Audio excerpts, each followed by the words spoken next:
Welcome to Cook and Chat. Oh, Boone, you were supposed to be saying that. Welcome to Cook and Chat. It's been 3 weeks ago that I last did a Cook and Chat because of illness, and I am still not 100%. Let me tell you that. But we'll get into that later. Let's get some dinner going. So tonight it is beef and potato burritos, and I'm sure you guys know how to fry potatoes, but I've just got a kind of a small side russet potato here that I have peeled and chopped into little pieces. Give you an idea of the size of these little pieces, but you can do any size you like.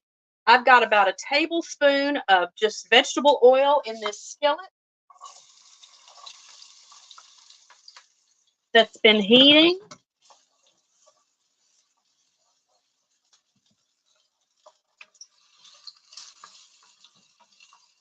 We're going to get these almost completely done, and then the way I do it, then I'll add my beef, and the potatoes will finish cooking while the beef is cooking. So we'll let these get browned on the one side. And I also season the potatoes while they're cooking. So let me get out some spices here. Oh, I hope I didn't forget to get comino. If so, we'll just have a variation. Oh, there it is. A variation of my burritos. So to these potatoes, I'm going to add some salt, some pepper. Oh, if I can get the lid open. A little garlic powder.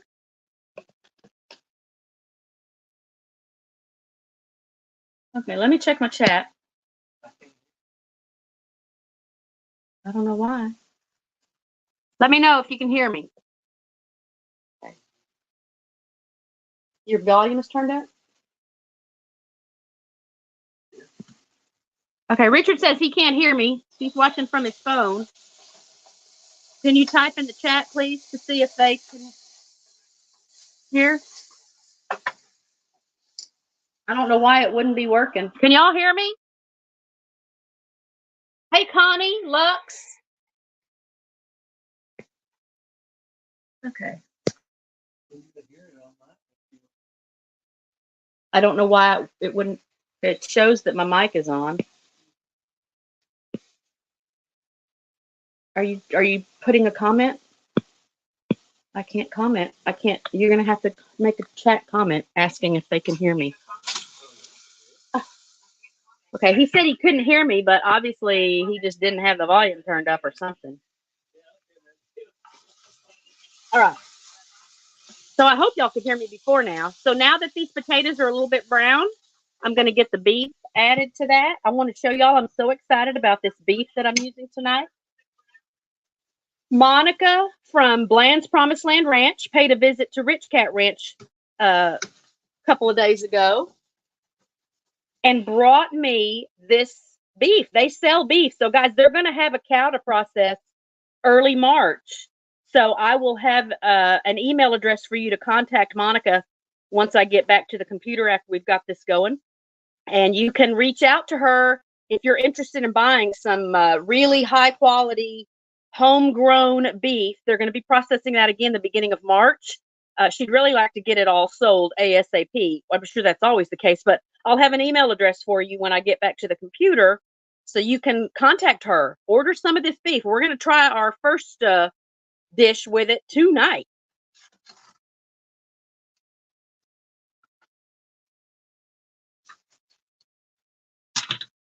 All right, so in the beef goes.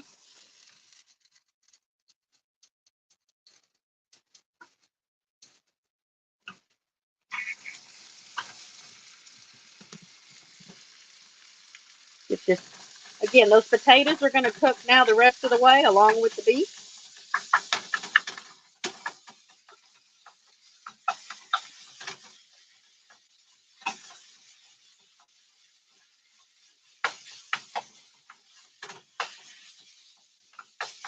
And this beef, I'm going to season it the same way I season my taco meat, which is the spices that you saw me put on the potatoes already.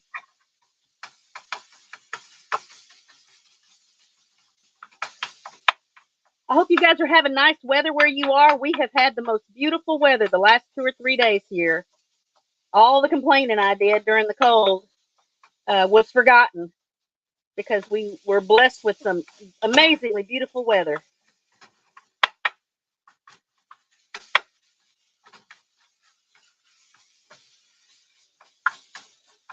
And for those who have been following along, I've got a video that will be going up on the channel on Monday of the Love Potion number 9 puppies.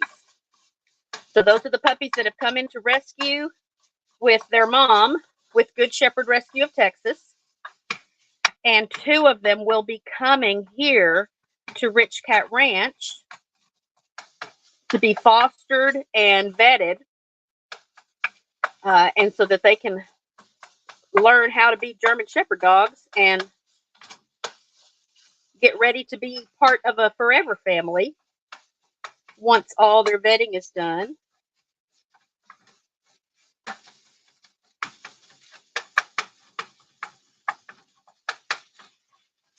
All right. Just let that continue to cook. Once that beef is cooked enough, I'm going to do a finger taste test to see if the seasoning I put on the potatoes is enough for the whole dish or if it needs a little bit more seasoning. I mean, you can tell looking at this meat, it's so high quality. It's very lean. And that tablespoon or so of oil that I used to get the potatoes cooked is not enough to have worried about having to drain it or wipe it out of the pan.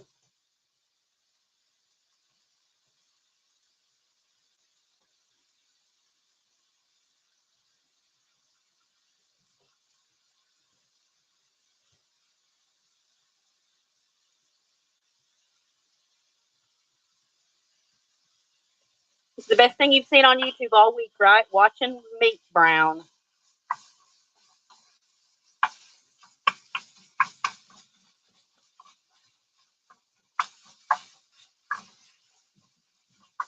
And again, you can use as much potato as you like or as little potato as you like. You can cut them as big as you like or as small as you like. Sometimes I cut them in smaller pieces than I did tonight just because they get done a little faster. But I don't have to be in a hurry tonight. This is a great weekday meal because it doesn't take very long and reheats really nicely. And those potatoes, let me tell you, that's a great way to stretch your budget. I thought I'd show you guys while we're waiting for the meat. There's my little incubator. So I did switch out eggs. I had those 4 big duck eggs in there. And I do think that those big duck eggs probably came from my girls that spend their time away from the flock because the boys have overmated them and they've got some injuries. They're older than some of the other ducks. So nothing was happening. It had been almost 2 weeks in this little incubator. So either the incubator doesn't work or those eggs were not fertilized or there was something wrong with temperature and humidity settings. So I just discarded those and I put 4 new eggs in it. There's still one that's kind of big that may have come from one of those girls, but the other ones are smaller and they came from a different part of the pen. So I'm confident they're from the girls that spend all day and night with the boys. I don't know. I had another thermometer, hygrometer on the interior of this little incubator to double check my temps. And it seemed like what it was registering up on that digital readout on the top wasn't really matching what was inside. So I increased the temperature a little bit, but I don't know if that's what it was or not. And if you remember, if you saw that video, I had a little mat down in the bottom so that those eggs could lay on their sides because there's the little divots there to hold eggs. I don't know if you can see those or not, but duck eggs don't really hatched well standing up, sitting in those little round slots. So I had that little mat in there so they could lay on their sides. But I worried too that maybe that was kind of getting in the way of things working like they were supposed to work. So I took that out. I do have just a kitchen sponge here. So I'll trade out. There's the little kitchen sponge there. I'll trade that out with a wetter one here in just a little bit, because you can see, maybe you can't, it's getting dried out already. And I really like to keep my humidity at about 65% at this point in the process. So we're still looking at another 3.5 weeks or so before we might get ducklings out of that. But I'm going to think positive. And my mama goose is still doing a great job sitting on her nest of goose and duck eggs out there in the pen. I haven't seen her get up at all. I give her food in that crate, and I hold a bowl of water for her morning and evening so that I know she's at least drinking a little bit. Okay, let's see. Needs more spice. So again, we're going to go with the salt, a little bit of pepper,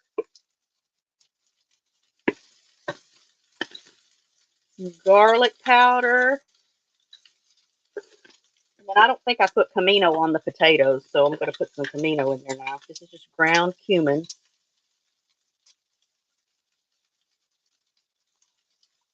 And all of these spices are just to taste. So as much or as little as you like.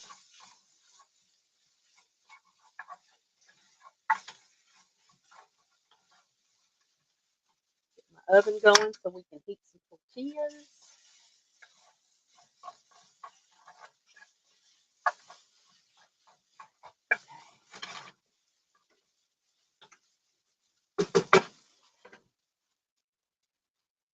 And then I have a little bit of homemade tomato sauce that's been in the freezer.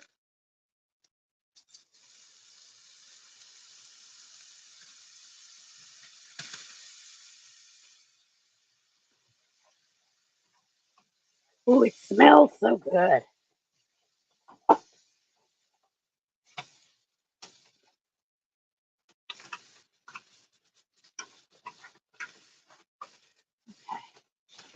Oh, that smells so good. I'll get to the comments here in just a bit, guys, when I get over to the computer.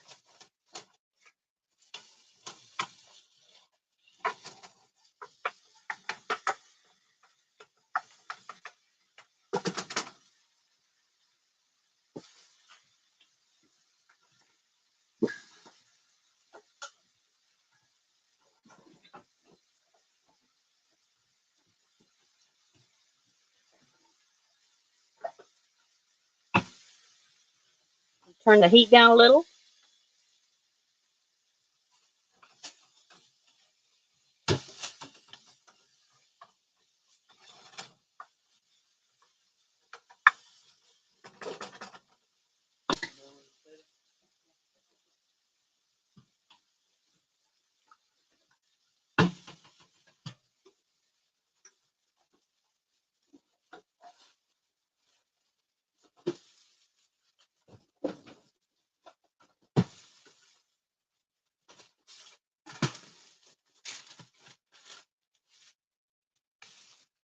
Okay, while that's simmering, I'm going to get some sharp cheddar grated.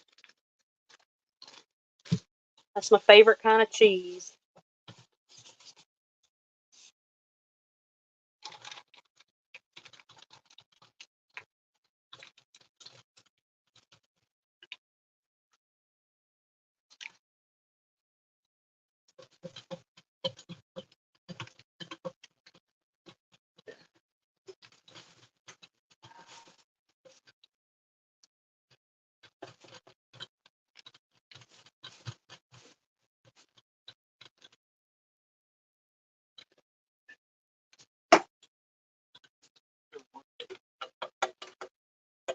Dechlorinating itself. Why do you need to know that right now? Look here. Look here. Piece of cheese. Everybody gets a little piece of cheese. So good. So good. All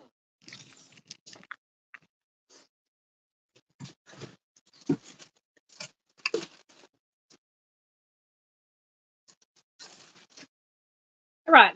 So for my tortillas, I just toss them in here on the shelf. My oven is at about, well, I'll check my oven. I think I put it at about 350. Oh, no, I had a little higher. So let's do about 360.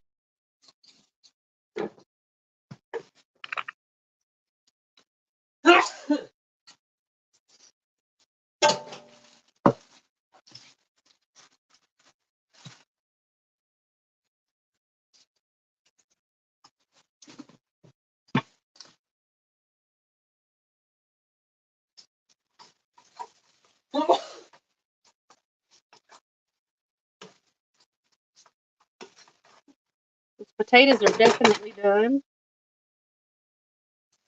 Yeah, and that's seasoned really nicely right there. And you can use your homemade tomato sauce or just a can of tomato sauce. Or part of a can. It doesn't need to be real wet.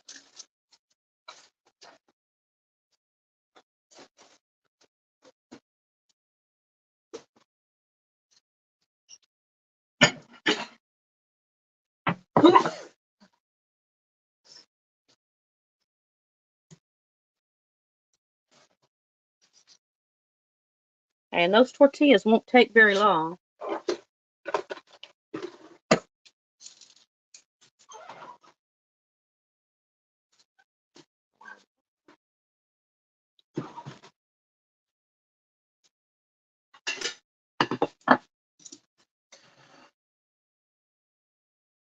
Right.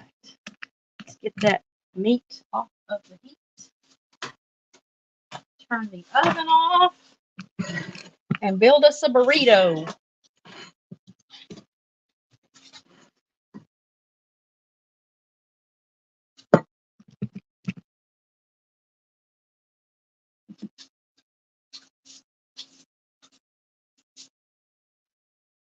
This is going to be super simple. So sometimes I like guacamole and sour cream and lettuce and stuff on my burritos, but we're just going ultra simple tonight. Put the cheese on that nice hot meat so it can get melted. And then I'm going to see if I have some picante in the refrigerator.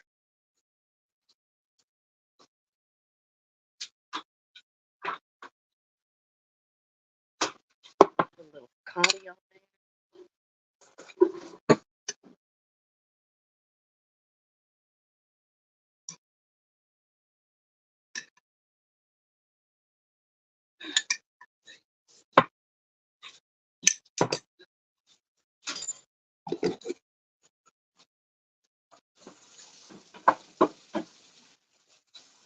And let's get this puppy folded up.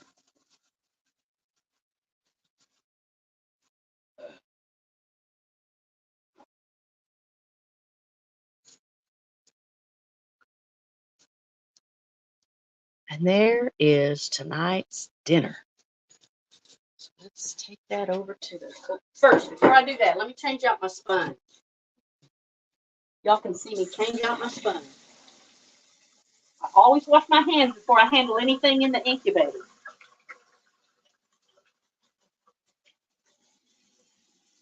Just gonna take a little strip sponge with some warm water on it.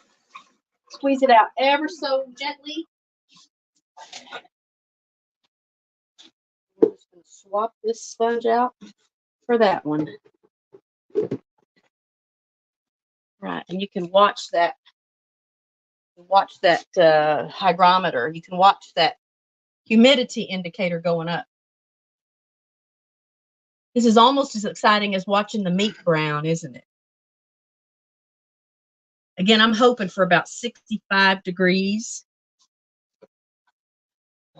And we're at 62, 63, 64, 65. All right.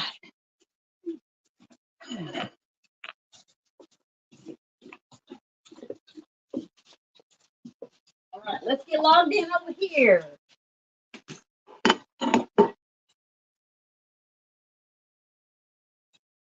Oh, I closed the page and everything. Okay. So get ready to back out of that.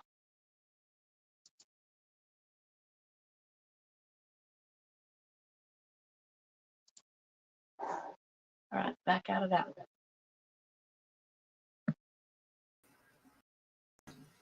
Okay, and here I am at this one.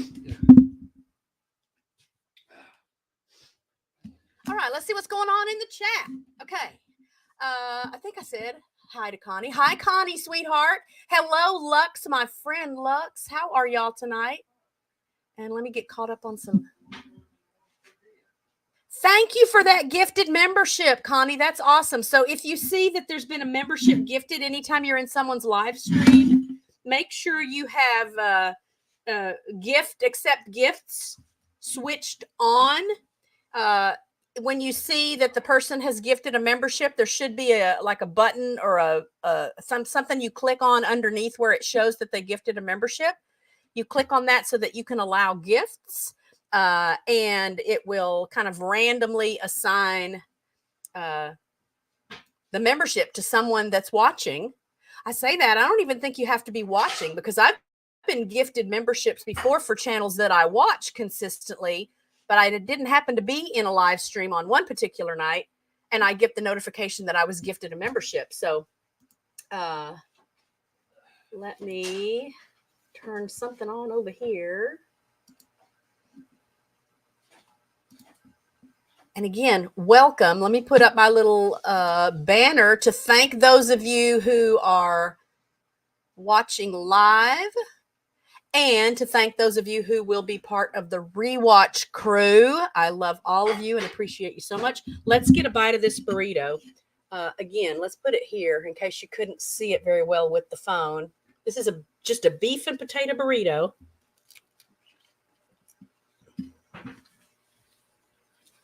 Yes. That's good stuff. Let's take this down. That's good stuff. One more thing, I need to click over here. I'm hoping the internet will hold. You know how my internet is. And I'm just going to remind everyone to please plan to be here Tuesday night when I have Devon, Dalen, and Dara from Life in 3D on the show. We'll interview them, and then they're going to sing for us live. They are amazing. If you haven't checked out the couple of links I've shared on my community tab already to kind of introduce you to them, please do. And please invite your friends to check out the show that night, just to support them. They are, it's almost weird to me how talented they are, particularly because I know that it's not like they've been involved in music like their whole lives. So that's part of what we'll learn about them. But that makes it even more impressive to me that they are as good at what they do as they are. I have something dirty on my glasses. Okay. So, right, I think I have these. Oh, no, that one didn't finish setting up for me. So be sure and be here on Tuesday night, 7 p.m. Central Time. And be ready, because there's likely going to be a whole slew of eagle updates coming up in the next couple of weeks. We've got pip watches and hatch watches starting at a lot of nests, including my second favorite nest, the Big Bear Valley nest of Jackie and Shadow. Pip watch starts for them on Thursday next week. She's sitting on 3 eggs. This is the first time she's ever laid 3 eggs, and I am just beyond excited to see if we're going to get eaglets there, because there's been a lot of heartache at that nest. The winters are so brutal that it's really made it challenging for them to raise offspring there. So it's been a couple seasons, I think. Well, no, I guess they had Spirit last year. No, that might have been 2 seasons ago. Again, just because of the freezing temps so much of the season. I feel like Jackie might have laid her eggs a little bit later in the season this year, so that could be a blessing, you know, maybe a little bit farther into winter so that they've got a better chance of having fairer weather once the eggs hatch. But with 3 eggs, I'm hoping that increases the odds that we're going to get at least one little eaglet. But what a miracle it would be if we can see 3 eaglets at that nest. Again, that would be a first. It's a first to see 3 eggs in a single clutch there. I'm going to get another bite of burrito. If y'all haven't figured it out yet, not that I mean to toot my own horn, but I'm a pretty good cook.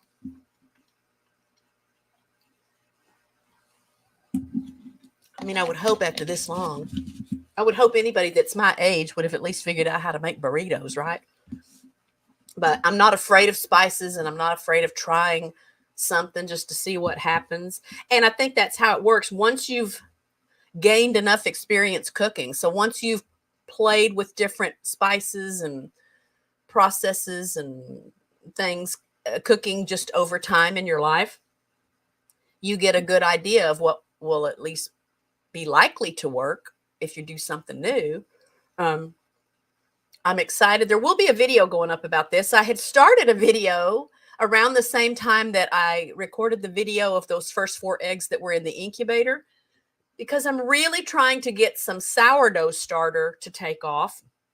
And I'm learning as I go. I've watched some videos, and the first batch of starter that I started, I think I had the wrong kind of lid on it. I knew I needed to keep it where it could breathe, so I didn't have a tight lid on it, but it did have a screw-on metal lid, and I think it just wasn't breathing enough, and it was so cold in the house that I don't think it was warm enough, because it needs some heat to do its thing and grow the cultures that make it sourdough.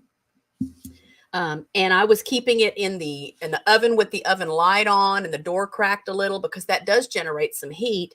But it was, I think that's the first batch. I've had to throw out a couple of batches, only because I didn't realize I didn't need to throw them out, because they got a firm, like a top, not like a crust. And I thought they were too warm since I had them sitting in the oven. But I learned that it's probably because, okay, let me back up. So I switched from the jar lid, the metal jar lid on the first batch of sourdough, and I put a coffee filter over the top of the jar with a rubber band. Well, after like 3 days of, feeding it and putting it in the oven with the oven light, it got like this hard film over it. And I thought, oh my goodness, it's too warm in the oven. I cooked the top of the sourdough. But I did some research, and I don't think that's what happened. I think the coffee filter did not allow for enough moisture to stay in. So it's got to breathe, but it's got to also be able to hold on to its moisture. So I threw that batch out, though, because I didn't realize that crust is probably just because it wasn't retaining enough moisture. And then I mixed up a batch, and I put a sandwich bag, just one of those fold and seal sandwich bags over it, with a rubber band on the top. You can definitely tell the difference. So I finally got some sourdough that I've been feeding for 3 or 4 days now, and it is growing. I can see it's doing its thing and bubbling. And shortly after, I'll put the sandwich bag over the top with the rubber band. You can touch on it and feel that there's like some pressure. So there's some stuff brewing in there. And that's what sourdough is. It's like a living organism, because what yeast ordinarily does for breads, the fermentation process that is what sourdough is all about, does for breads. So I'm hoping, I've been recording when I've been feeding it every day, or the days this week that I've been feeding it. So I'm hoping that by, before the end of the week next week, in the middle of all the Eagle updates you're going to see, I'll have a video of me making my first sourdough bread. Now, I don't have a Dutch oven, so I'm researching what I can do without a Dutch oven. We are tending to, hey, Ritz, how are you? Thanks for being here. we're tending to a neighbor's house across the street. That's a regular thing. He travels a lot for business, and his wife is able to go with him most of the time. And they have kids that live out of state, and her dad is down in Austin, and he's had some health issues. So they're gone a lot, and they usually ask us to, pick up their mail and keep the bird feeder and the bird bath full and stuff like that. Simple stuff. And she's got a Dutch oven, because I see it sitting on her stove. She has a beautiful set of this red ceramic cookware. So I'm tempted to ask her if I can borrow her Dutch oven for my first sourdough loaf, because after all this time now that I've waited just to get a starter going and figure out how to do that right, I don't want to not get a good loaf because I don't have the right equipment. But at the same time, I'm not ready to invest in a Dutch oven for my very first time to make sourdough bread, because I want to see how it's going to turn out. I just want to be happy with the process and the experience, because those can be expensive. Let me tell you, I think the least expensive one I have found was at Amazon, and it's still like $40. So I have to, justify, if I'm not going to use it a lot, which I know there's other things I could do with it, but I haven't had one. So I haven't been doing those things. Or I do it somewhere else. I do it in the crock pot or some other kind of dish.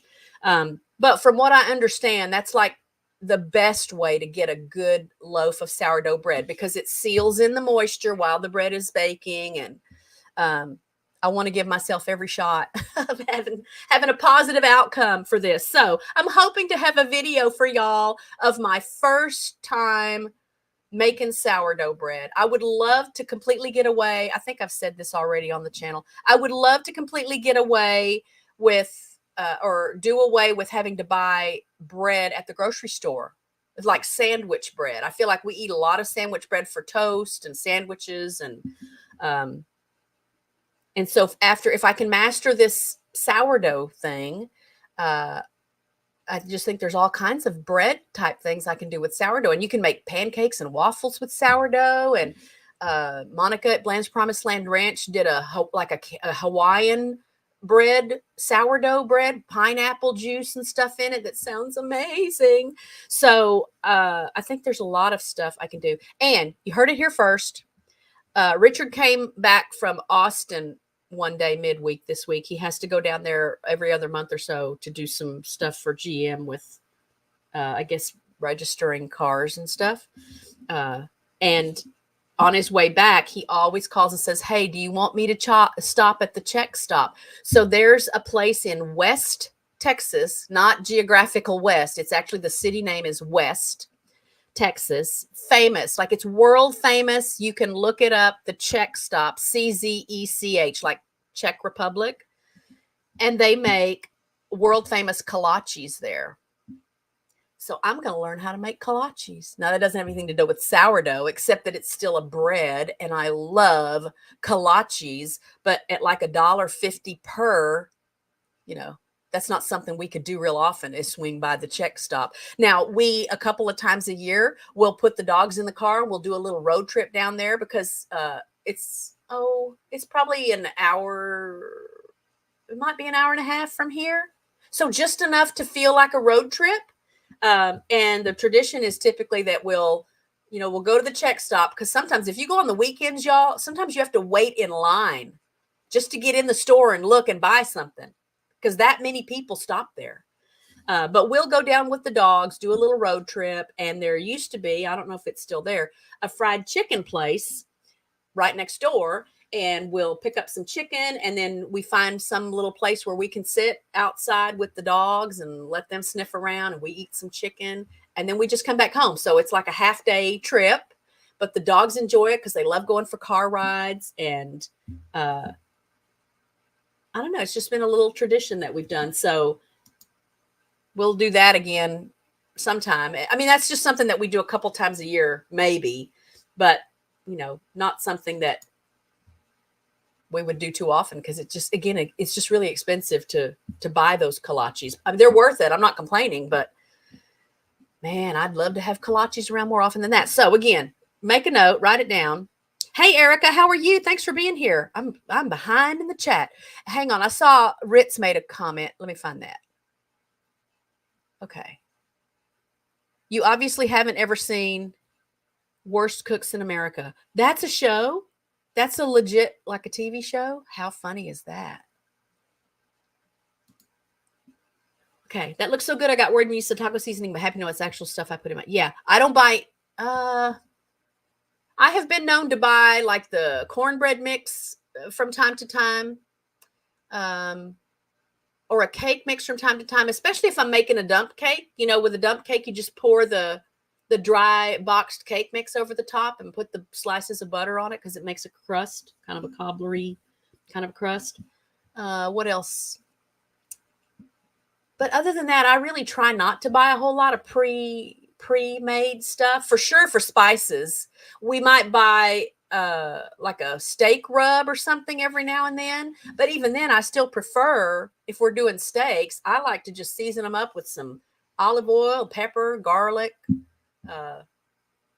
you know, just stuff I've got around the house all the time anyway. And you don't have to do fancy stuff with a steak. If it's a good steak, salt and pepper is all you need. But I like garlic on everything. So I usually put garlic on the steaks as well. And if I have rosemary, especially if I've rosemary growing in my herb garden, then if I'm pan searing the steaks, they get some rosemary in there toward the end to, I don't know, just add a little aroma to it. Oh, I'm getting hungry for steak now.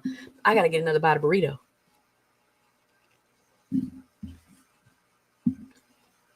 I'm trying not to talk with my mouth full, but I certainly don't want you guys to think you have to sit here watching me eat.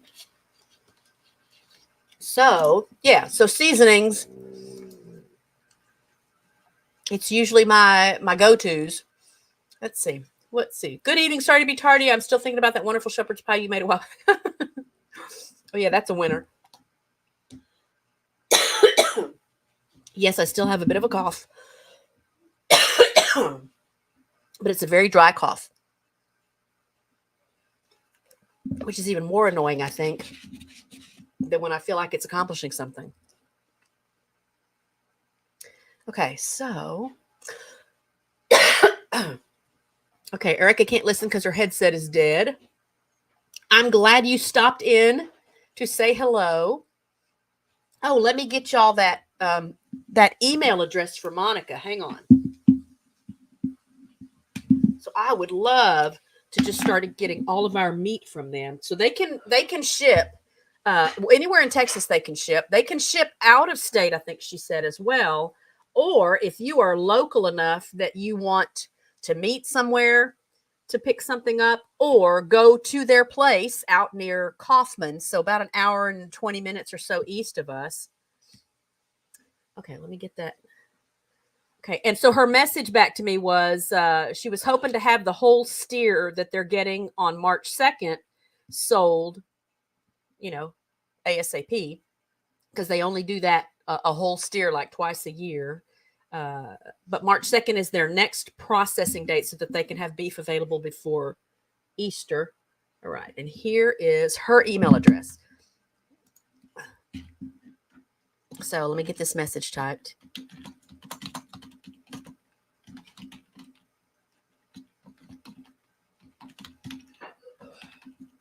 I think they sell chicken too, because I know they raise chickens.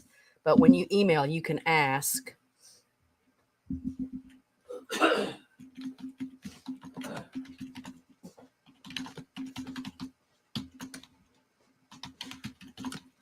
Oops.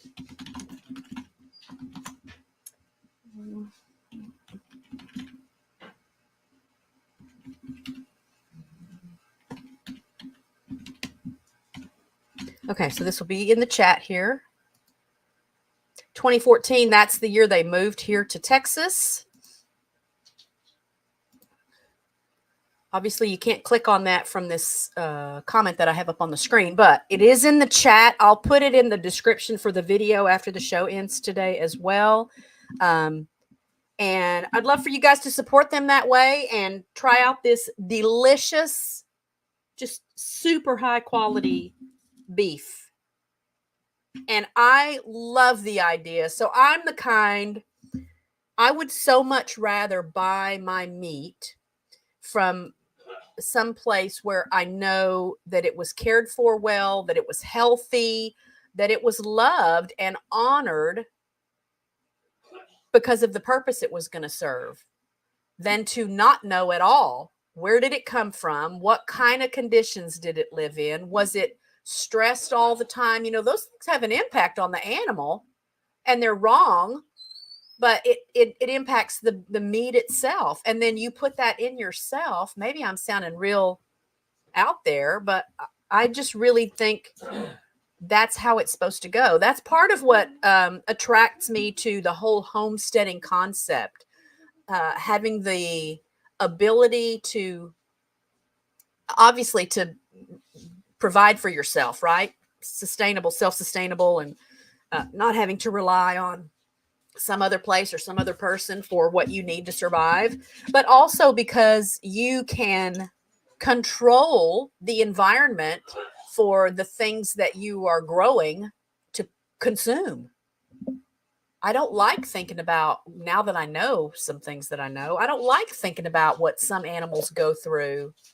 I mean, I'm never going to be at a point where I'm going to be vegan or even, you know, I don't know. I don't have a problem with eating meat. I guess that's what I should just say. We'll make it short. And I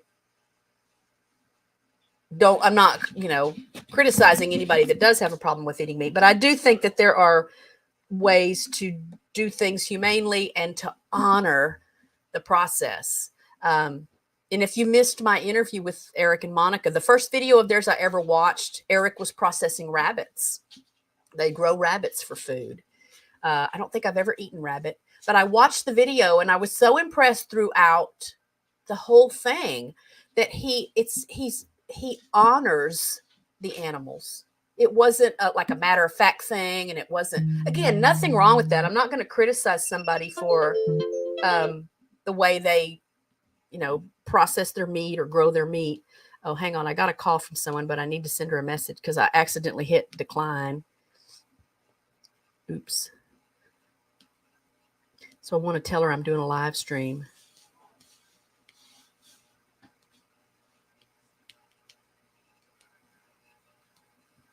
Okay.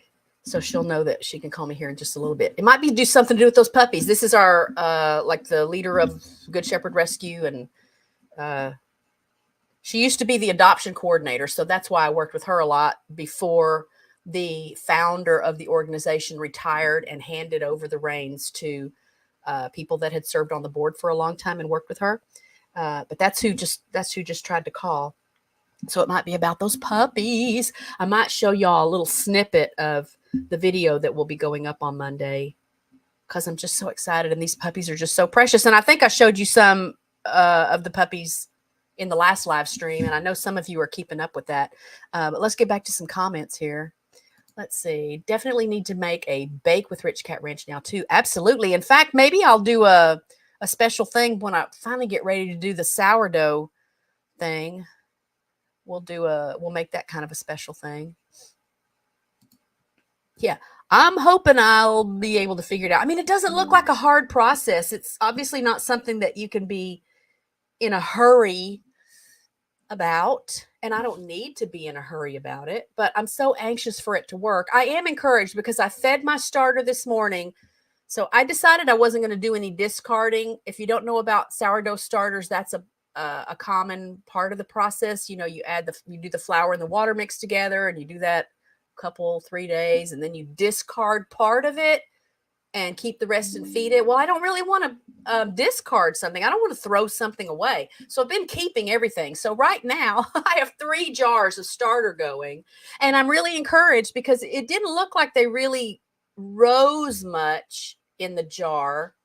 I had a little rubber band that was marking where the top of the stuff was just to make it easy to see if it had grown any. And it didn't look like it grew much the last couple of days. But I divided it up a little bit more into a 3rd jar today and put my little marks on it. And it's already grown today, just sitting out on the counter because it's been warm here today. We've had the windows and the doors open. I've been barefoot all day. That's a sure sign that it's warm. And I guess it's got it's had the right conditions today. So it's already risen above the line. So I know I'm doing it right. I just want to be careful with the timing. And then when it's time to actually mix it into the bread, make a bread with it, I want to be careful. So I had already said, I think that maybe I haven't said yet. Those of you that I know that make sourdough or have made sourdough bread, I might be sending you a text message or an email or calling you on the phone or something to ask for some tips when it gets time to really make the bread. So cross your fingers and be watching for that video. I will make an announcement on my community tab before it's going to happen so that y'all can come support me, take my nerves away. Okay, let's see what else. Cornbread. You're a cornbread lover. Oh, it's just got to have butter. I got to have butter on my cornbread. We go through a lot of butter here too. Butter and garlic, man. All right, so, how do I do that? I don't know. There's a little thing where I can highlight a comment. I don't know if that highlights it for y'all to see, or I don't know what that means. But I clicked the little star here on StreamYard, on the little chat on StreamYard. And I guess I could pin the comment. Oh, except that I'm not in the YouTube. I'm not at YouTube watching the video, and I think I can only do that from YouTube. But what else? What else can I tell you? Oh, okay. So I got a message back from Gail from Good Shepherd Rescue. She said she had just sent me a message on Facebook and for me to just message her when I got a chance. So we'll see. There could be another pup that needs a place to go while we're waiting for these puppies to get here. Yeah, let's do that. Let me pull up that video and show you a little snippet. And then you'll just have to act surprised when you see it in the video when it comes out. Okay, let's find that. Okay. It's just called Puppies. Oh. All right, let's put this over here. And let me see. I'm going to find the part of the video I want y'all to see. Let me let you see just the recent part. Yeah, I'll just let you see this most recent video. This is from today. Because again, if you've been keeping up with these puppies, then I think you'll be able to see this part of this video and know how much they've grown. All right, let's do a share screen. And y'all just humor me while I gush over these puppies. All right, so here it comes.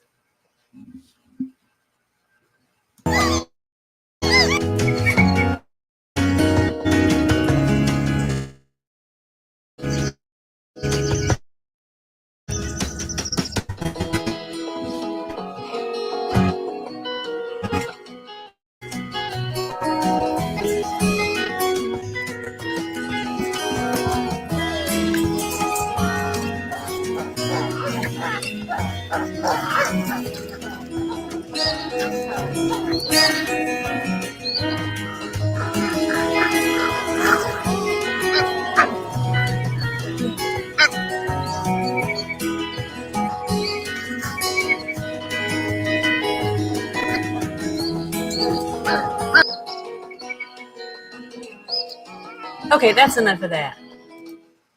That was enough of that. But aren't they cute? I only feel bad because I know they're going to be so much bigger by the time we get them. And it would have been so sweet to have had them here when they were little bitty tiny. But it would have been a whole lot more work also. So kudos to the lady that is fostering all of them right now because they need to stay with their mom for a little longer. We do not support pulling puppies from their mom too early. There's a lot of things that mama dogs teach their babies. There's a lot of things that the babies learn from each other. And being in a foster environment where there are other dogs, then there are things that the other dogs, the resident dogs or other fosters or, whoever's there can teach puppies. And so that's a critical part of the process. And if you've ever dealt with a poorly socialized or unsocialized dog, that happened a lot during COVID, during the shutdowns. We've met lots of people, done some meet and greets for boarders and things like that with dogs that are just not very well adjusted because they entered the picture and then everything shut down and then nobody went anywhere. They didn't get to meet anybody. They didn't even get out of their house. And you can certainly see the impact that that had on their personalities and behavior. Am I still on, Richard? Okay, I hope I'm still on. He's watching from another room. I think my glasses are getting ready to break. I feel a little place right here. But anyway, so we'll have some puppies coming soon. What's going on here?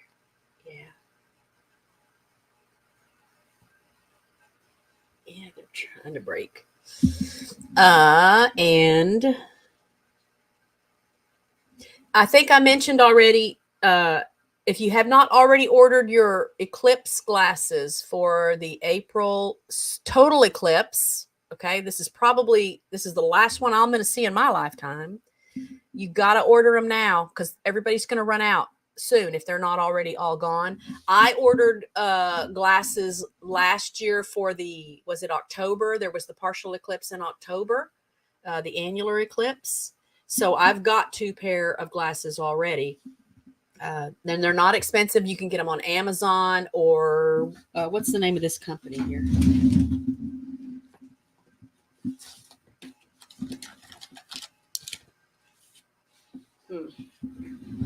American Paper Optics. You can order little kits from American Paper Optics and get a couple of pair of eclipse glasses.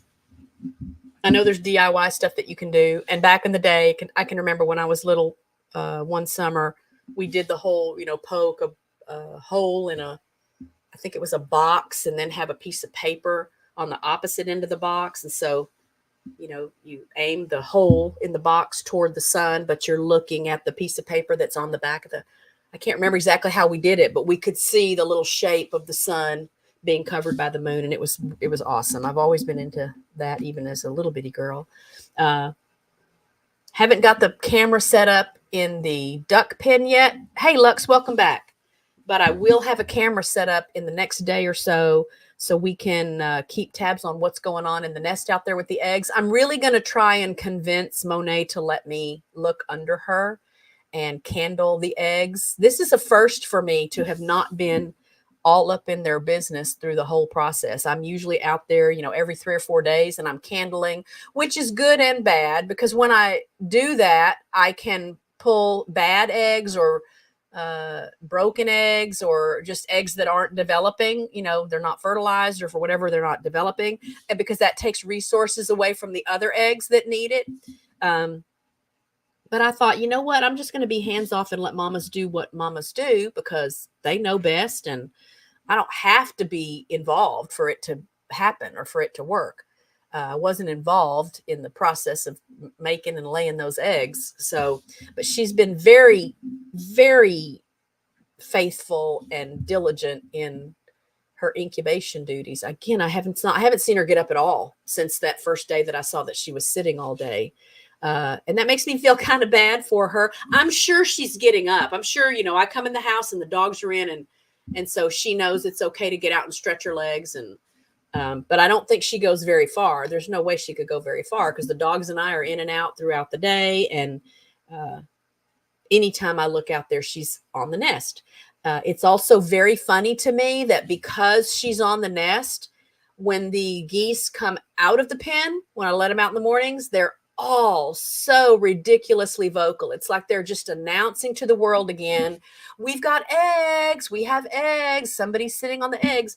And then when they come up for dinner, before they get put in the pen, they're all sounding the alarms and stuff on their way back to their yard. And then when it's time to put them up for the night, they all go into the pen. All I have to say is time to go night-night. And they all go in the pen and they're all just shouting to the heavens as they go into the pen. And that's not typical for them. So I know it must have something to do with the fact that she's sitting on eggs. And she will call. And maybe she's the first one. So maybe she hears them coming, or she hears me say time to go night-night, and she knows that means they're going to all come in. And she starts. Maybe that's what it is. And they're just all responding to her. But I'm really excited to see what we get. And I said I didn't want any more geese. So I'm going to have to still try and stick with my plan to find homes for some geese. If you're in the Dallas-Fort Worth area and you would like a gosling, they should be arriving around the 4th of March. Again, if I'm right, if I was paying enough attention to know when she really started sitting full time. And then these little duck eggs, I had to move my my lockdown date because I pulled those first 4 eggs, and now I don't remember when my lockdown is. So lockdown, when you're hatching eggs in an incubator, at least for duck eggs, I don't know about other kinds of eggs, but the last 3 days for duck eggs is called lockdown, and it literally means you don't touch anything, you don't open the incubator, you don't do anything. It has to stay sealed. It has to, because even just a half a second of opening that, taking that lid off or opening the lid of an incubator to put a sponge in or turn an egg or whatever, lets heat and moisture out. And ducks really need a lot of humidity to hatch. So I had a great success rate the couple of batches of duck eggs that I've hatched in a big incubator here before, because I followed those rules. I'm just not sure. This little incubator is so small. I think they'll be fine. But the only concern I really have is that once they hatch, there's just not a lot of room in there. But we'll see what happens. If I need to sneak in and just pull a little duckling out to put him in a brooder, I think I can figure out a way to make that work. But we'll know when we get there. And again, I just don't remember. Oh, I should be able to search on my calendar here. Oh, I just saw it. Lockdown. Lockdown starts on Monday, March 18th. So what is today? The 24th. So yeah, we're about 3 weeks away still. It takes 28 days to hatch duck and or goose eggs. That's why I put a couple of duck eggs in that nest with Monet. Again, I don't know if they were fertilized or not. That's why I wish I could check them. I'm going to talk myself into that, y'all. That may not be good. But there's not a whole lot else happening here. That's good. I think you can probably hear that I do sound better, and I'm not. So my throat is not as bad at this point as it has been the last couple of times I've been on a live stream talking. Even Thursday last week when I was with, or Friday last week when I was with Eric and Monica, by the end of that stream, I was just miserable. My throat was just, it's like it dries out or something. Again, I'm back now to where I was in the beginning. So those of you who were here 3 weeks ago when I last did a cook and chat, I had that tickle. So I would cough. I was coughing throughout the show, but it was just a tickle in my throat. And I really thought it was an allergy related issue because I didn't have any other symptoms, just that tickle that was making me cough. Well, I'm getting back to the tickle now, which is so annoying. Again, it's not what I consider a productive cough at all. It's a very dry cough. And sometimes it just hits me and I can't control it. And I hate taking cough medicine, but I have had to take cough medicine a couple nights this week just to sleep at all because that tickle is so bad. Sudafed does seem to help, but I'm telling you, I can tell you when that Sudafed has worn off because then that tickle thing starts again. So I don't know if it's something draining or what. My nose is still kind of stopped up, but I do feel much better. I'm still kind of fatigued. I did, every morning I have to do a little bit of work out in the duck yard, filling the waterers and cleaning something or looking for worms because I always bring earthworms in to feed Yancey. So after I feed the ducks, I feed Yancey and she'll get fresh earthworms. And it just feels like it wears me out. So I'm not 100%, but I feel like I'm probably 90%, between 90 and 95%. That's a whole lot better than I was a couple weeks ago, but it's lingering. So I hope none of you have been hit with whatever this is. Of course, now we're getting into spring enough that the allergies I really do have are going to hit with full force because things are going to be blooming and blowing around. We haven't had any rain in a while now, so things are finally dried up here. Hallelujah. Richard mowed the backyard today for the first time in a while. And the grass is so beautiful and green. So at least all that water is going to have a positive effect when all is said and done. I'm sure we'll get some rain again. We're supposed to hit 90 degrees at least one day next week here. And then I still hold my position that we will get another freeze before the end of March. Obviously, it's not going to happen before the end of February like it often does, because we're supposed to hit 90 degrees a day or two next week. But I still think we'll probably get one more freeze. I've had my plants that have been overwintering in the house and the garage. They've been out on the porch at least the last 3 days. It may be 4 days. It got down to like 45 last night. I did put a sheet around all of them. I just hung a sheet over just to help in case there was frost, or, you know, the wind was a little too chilly for them. But they're doing good. So I like this time of year because it's about things growing and blooming and multiplying. And again, there's babies hatching and being born everywhere.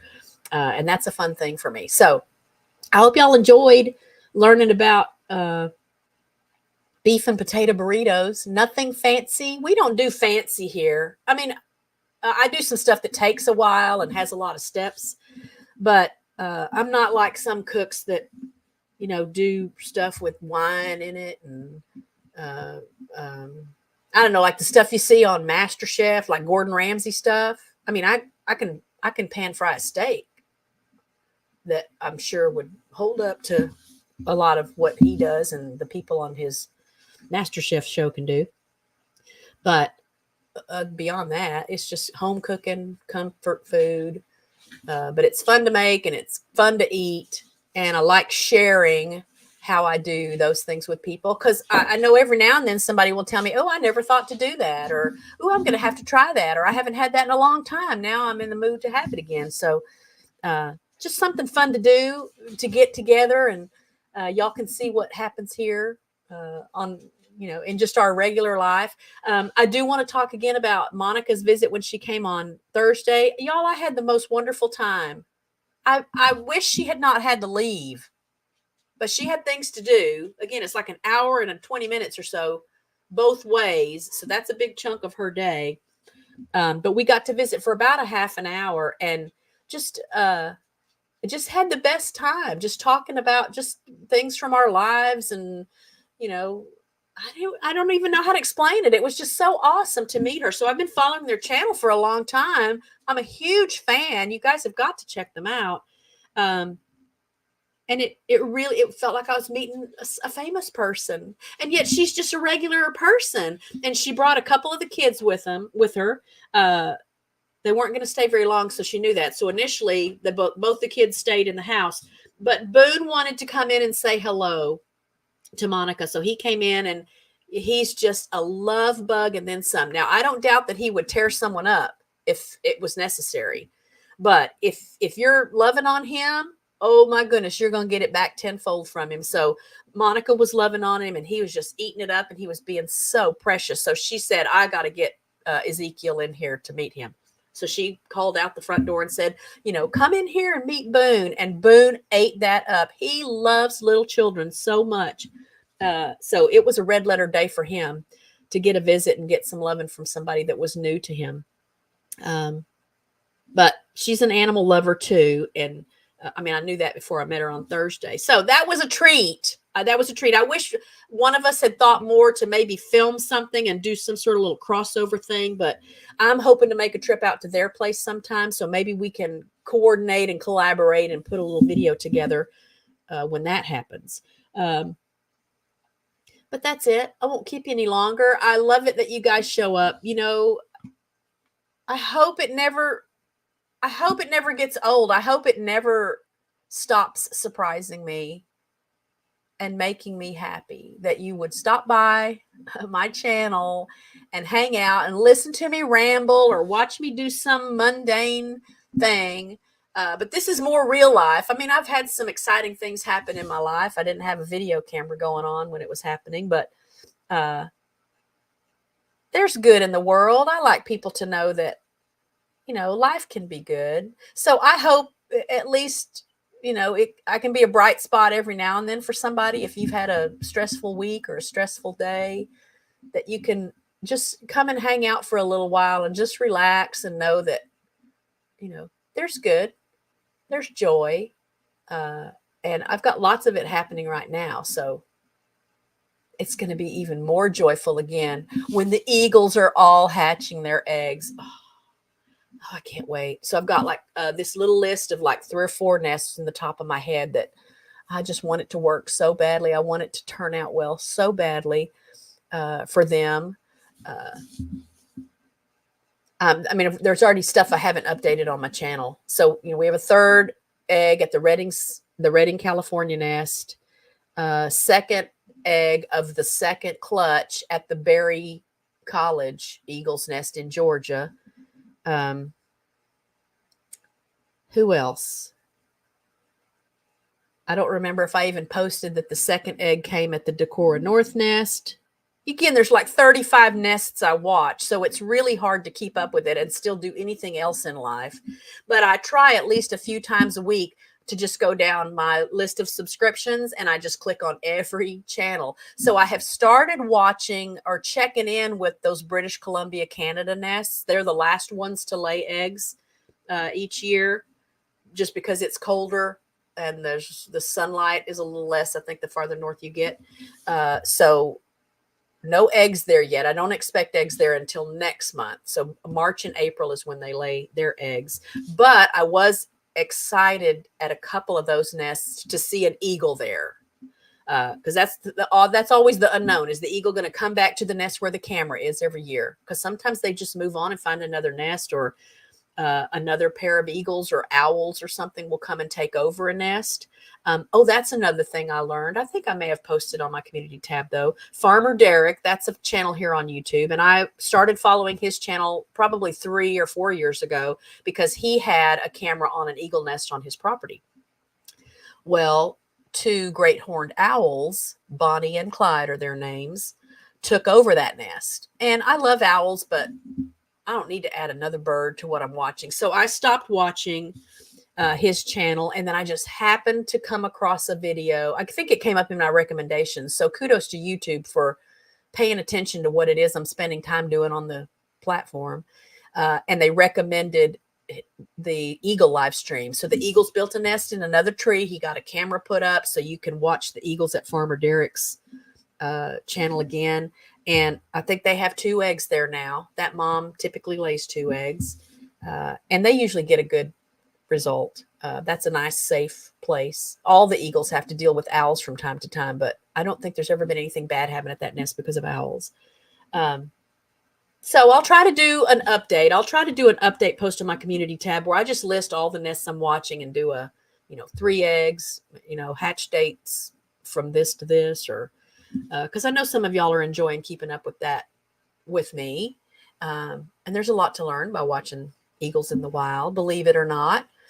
So again, Monday, be watching for the puppy video.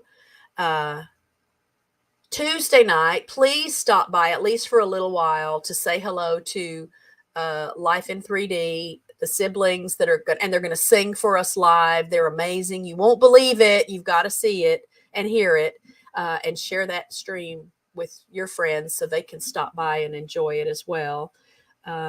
And then next week, there should be a cook and chat again on Saturday. I don't know what I'm cooking.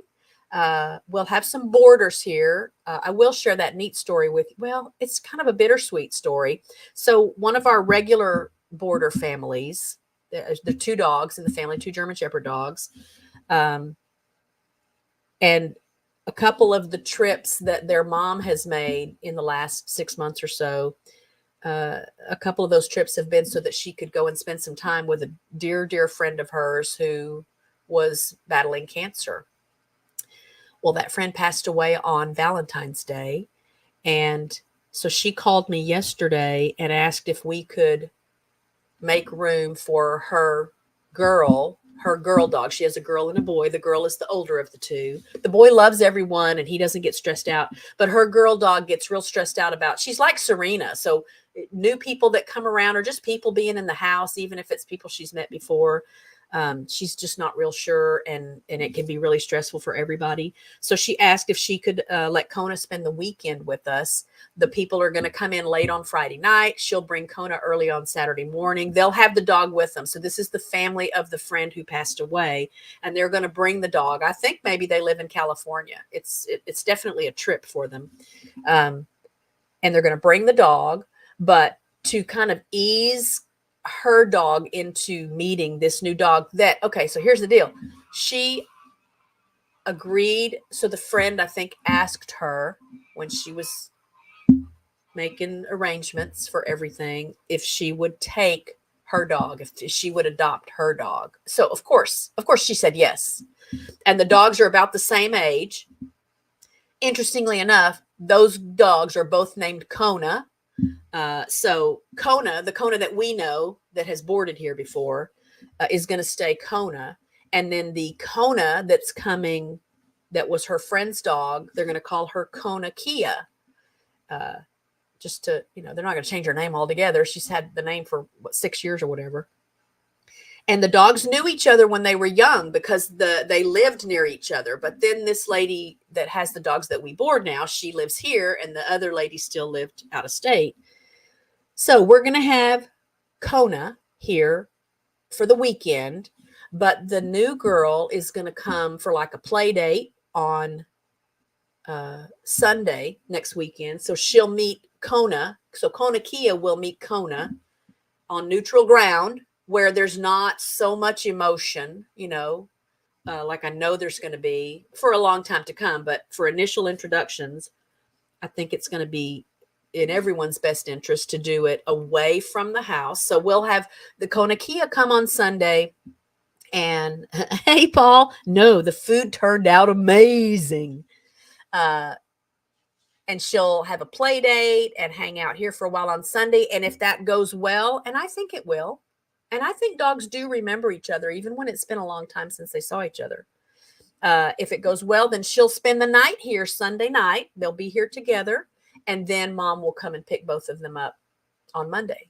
So say a prayer if you're a praying person. Cross your fingers if you're not a praying person. Send some good vibes so that can go smoothly, and that the dogs can adjust and adapt and, blend. Because I know it's going to be stressful. It's obviously a lot of stress has already happened, and the dog now that's coming to join, I'll call her Arcona's family. She's grieving too, and that can impact their behavior. So I'm happy that she called me to ask me to help with this, and I think it will be a great piece of the puzzle, a great step to have the dogs meet away from the house, their house, what will be the house for both of them. And then just come and have some space to run and play. And Kona's been here, many times. So it's a positive experience for her to come. So it'll be good for them. But I would love for it to go as smoothly as possible. Because again, I already know there's a lot of emotion that everybody's dealing with. And I don't want the dogs to be impacted by that. And I don't want our friend to have to be even more emotional because there's a problem with the dogs. It'll work out, but y'all keep them close to your heart. So that's Kona and her brother Bruno, and then their new sibling that's joining them for a very sad reason, Kona Kia. No family get together here, Paul, but we're going to be helping a family integrate a new dog into the home because the dog's mom recently passed away after battling cancer. So again, I'm honored and blessed to do what I do. And we've had other instances where people have called us because something unfortunate has happened, and they appreciate and understand what it can do for the dog to have to be in the middle of it. And I love having a place. I love having the time. And I love loving having dogs come here so they can have a place to be, just be dogs. We've done meet and greets here for prospective adoptive families. again, because it's just a joyful place. The dogs come and they just love being here. They love being outside, and we've got so much space, and nobody has to feel cramped or crowded or threatened. There's always plenty of space to get away if that's what they want to do. And it goes so beautifully. So I know this is part of what my purpose is, but it's still just a blessing all around when we're able to help with things like that. And that's part of why I love fostering. So can't wait to get my hands on a couple of these puppies. Richard and I are hoping to go out and meet them sometime in the next couple of weeks to kind of put dibs on the ones that we want to bring home. We're going to get 2 of them to foster, and then they'll be with us, probably till mid to late April at the earliest, because they can't be adopted until all of their vetting is done. So we want them to have all their shots. They need to be spayed and or neutered, whichever. Richard would like to get a boy and a girl. Doesn't matter to me. And then just have them learn the ropes of doghood and German Shepherd doghood from the pack here. And from the boarders that are going to be in and out. So they'll just get some great socialization and, have a lot of older dogs to offer correction and guidance and teach them manners. And it's just a win-win for everybody. But puppies, who could not be happy about puppies? Okay, I've gone on and on and on long enough. I will see you guys on Tuesday, right? If you're watching as part of the rewatch crew too, please make a note and plan to be here with me on Tuesday for Life in 3D. That'll be a 7:00 start time as well. If you will, for today's stream, smash that like button for me. If you're so inclined, share the stream. Maybe someone else would be excited about beef and potato burritos. And I love you guys. I hope I never get unsurprised about having people pop in and show up for a live stream. It's nice to be loved. I won't pretend like it's not a wonderful thing to be loved. Let's see. Paul had a friend that had an exotic pet monkey. Wow. Yes, burritos bring joy. Burritos are joyful things. So everyone should be excited about that. And back to Paul's comment, when my sister and I were in elementary school, we used to walk home and there was a street we would pass, and some people that lived on that street had a pet monkey. So it was pretty common that as kids were walking home from school, they would stop by that house and see that pet monkey. We also walked past a fire station, and we would always go in and say hi to the firemen. We thought that was really neat that there was a fire station near our house. But wow, that's a blast from the past. That was like 3rd and 4th grade. So y'all do that math. But I'm going to let you go. I will leave the chat open for a minute so you can say your goodbyes, or if you see someone in the chat that you didn't say hello to already, you can do that. And yeah, Hawaiian theme with those names. I just think it's interesting. The ladies, so these friends, they did not plan to both name their girls Kona. That just happened. It just happened that way. They both got dogs. They both named them Kona, and then their dogs met each other and got to spend some time together when they were puppies. Right, and make sure I didn't miss anything else in the comments before I take myself off the screen. Okay, so go have a burrito. Tell it I sent you, and I'll see you Monday for the puppy video. I'll see you Tuesday for the Life in 3D video, and then we'll be back next week for a cook and chat. I just don't know what I'm cooking yet. It'll probably be something with chicken again. I might do that Parmesan chicken that I thought I was going to do that first cook and chat that I had to cancel. Same here, Paul. Is it night where you are? Are you already in the morning? Or are you in the afternoon? I don't know what time it is where you are. But you guys take care. I love you all. Be safe, be happy, be well, be blessed. And I'll be back in the next live stream. Bye, friends.